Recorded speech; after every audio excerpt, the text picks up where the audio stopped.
Toca, or water torture, becomes a favorite of the Spanish inquisitors. During this nightmarish ordeal, the prisoner's mouth is held forcibly open while a strip of cloth is lowered down the throat. Then a slow stream of water pours down the throat, saturating the cloth and causing the prisoner to gag violently. The Spanish Inquisition initiates a few innovations in the area of punishment. The yellow cross of the heretic attached to the clothing in the Middle Ages evolves into a garment called a San Benito. These robes must be worn at the judgment ceremony known as the auto de fe, or act of faith, then later over street clothes for as long as the penance decrees. As you can imagine, people walking through the streets would be the target of snide remarks. Children would throw stones at you and such, made it very difficult for you to earn your living.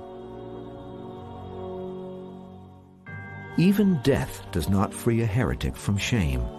The ceremonial robes of deceased heretics are hung up in the local parish church to remind everybody in town that this person and his or her family are connected with heresy.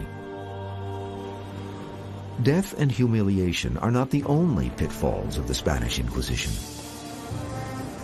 One of its most feared punishments is becoming a slave on the Spanish galleys.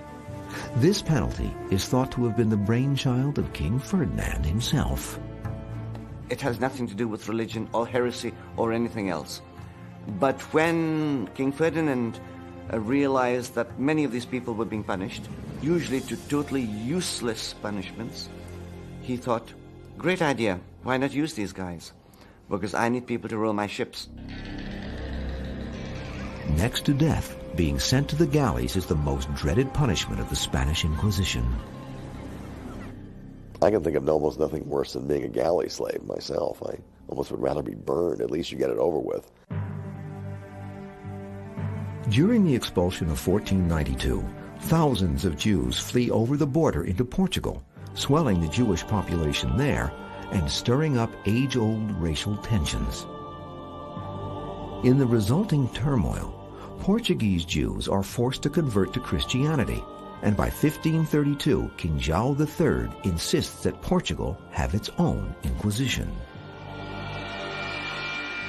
For 10 years, wealthy Portuguese conversos used every form of persuasion possible, including enormous cash bribes, to convince the Pope not to bring the Inquisition to their new sanctuary.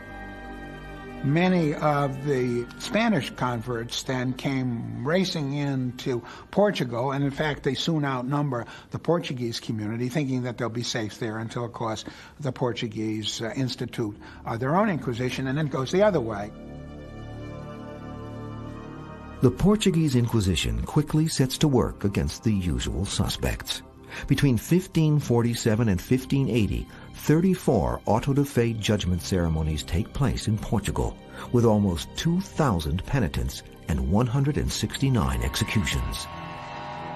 The persecutions are so deadly that conversos, many of whom have only recently immigrated to Portugal from Spain, choose to move back to their homeland and face what seems to be the lesser of two evil institutions.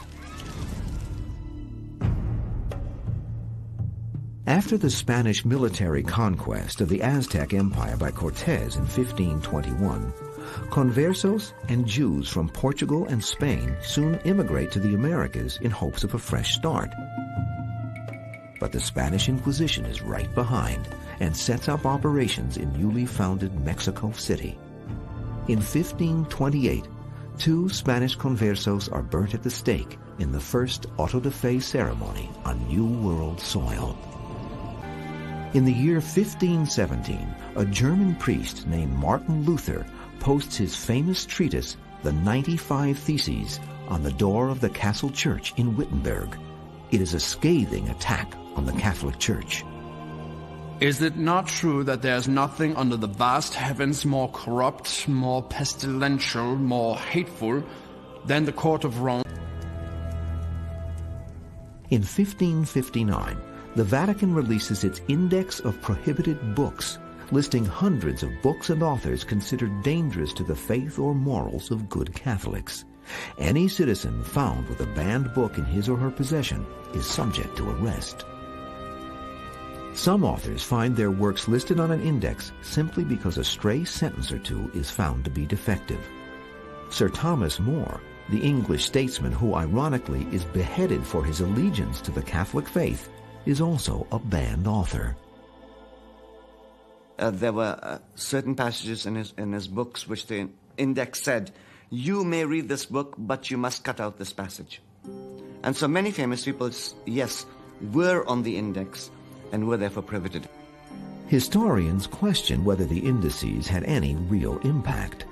There are literally thousands of titles per index, and except for a handful of inquisitors and bishops, few people know exactly what is prohibited. There can be no question that the Roman Inquisition had a repressive effect on intellectual and scientific ideas, and destroyed the lives and legacies of some of the greatest thinkers of the Renaissance.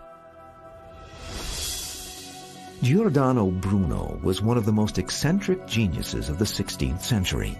Part philosopher, part madman, his vision of the cosmos, considered far-fetched in its day, actually anticipated our modern conception of the solar system. Bruno's most famous treatise, published in 1584, quickly earns him a place on the Roman index. Called On the Infinite Universe and Worlds, it is an odd melding of mysticism and Copernican astronomy. Bruno theorizes that there is intelligent life on worlds just beyond the stars. He teaches that the unification of all religions, Islam and Judaism included, offers the only salvation for mankind. These heretical beliefs create animosity in Catholics and Protestants alike. In those days of religious tension, somebody like Bruno appears like a super threat because, in fact, he seems to reject almost all the important features of Christianity. For 15 years, Bruno carefully avoids the Roman Inquisition by simply staying out of Italy. But in 1591, a rich patron convinces Bruno to come to Venice and then betrays him to the Holy Office. Bruno's incarceration and trial drag on for 7 years, during which time the Roman tribunal practically begs him to abandon his heretical beliefs. He refuses. It would have seemed like a repudiation of his entire life. And so for a man like Bruno, who was supremely confident in his own powers, it would have been almost impossible, I really think, for him to have done other than what he did in the end. Perhaps your fear in passing judgment on me is greater than mine in receiving it. Giordano Bruno. Pope Clement VIII is so angered at Bruno's obstinacy that he personally sentences him to death. On February 8, 1600, Bruno is taken to Campo de' Fiori in the heart of Rome and burned. Another of the Renaissance's intellectuals, Galileo Galilei, also draws the Inquisition's wrath. By the time he built the first of his famous telescopes in 1609, Galileo was already a world-renowned experimental physicist and professor of mathematics. In 1613, he publishes 2 new books, The Starry Messenger and Sunspot Letters, in which he champions the Copernican theory that the Earth moves not only on its axis, but also around the sun once a year. Outraged officials of the Inquisition denounced Galileo's beliefs as heretical, citing numerous passages in the Holy Scriptures that describe the Earth as stationary and the center of the universe. The cardinals really couldn't care much which went around what. They were very much concerned about the question of Scripture, and Galileo seemed to be challenging them on those grounds, very dangerous grounds at the time. In 1616, Galileo avoids trial and punishment by the Roman Inquisition when he agrees to stop teaching his groundbreaking planetary theories. Nevertheless, 16 years later, encouraged by the fact that his old friend and admirer Cardinal Barberini is now Pope Urban VIII, the celebrated scientist publishes a new manifesto that reinforces his former view. This time, Galileo badly miscalculates, incurring not only the wrath of the Inquisition, but the ire of his former ally, the Pope. And that factor, the Pope's personal animosity, personal opposition, was, I think, in large part responsible for the way in which the Holy Office proceeded from then onwards. He was clearly pushing them.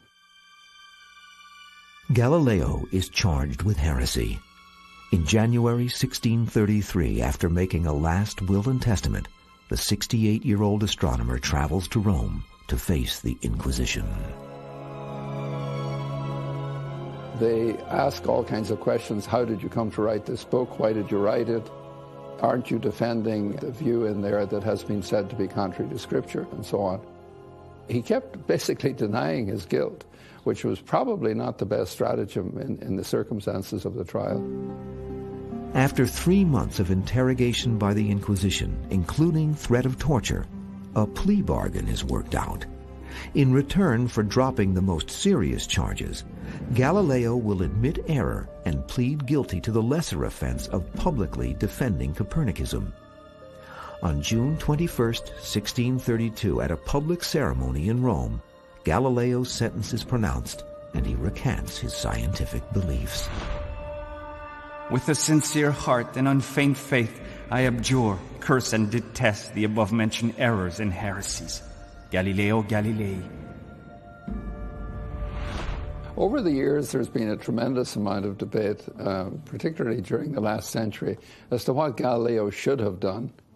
It's important to remember that if he had actually refused to abjure, if he had not accepted that offer, I mean, if he had said, no, I still believe in the Copernican system, he actually could have been executed. It's rather easy 200 years later to sit back and say, well, he should have braved it out and simply defied them and allowed himself perhaps to be burned at the stake. After his recantation, the Pope sentences Galileo to a unique punishment: to return to Venice, then remain under house arrest for the remainder of his life. The old scientist dies quietly 9 years later at the age of 77. Legend has it, however, that immediately after taking his forced oath, Galileo whispered to a friend, The earth moves for all that.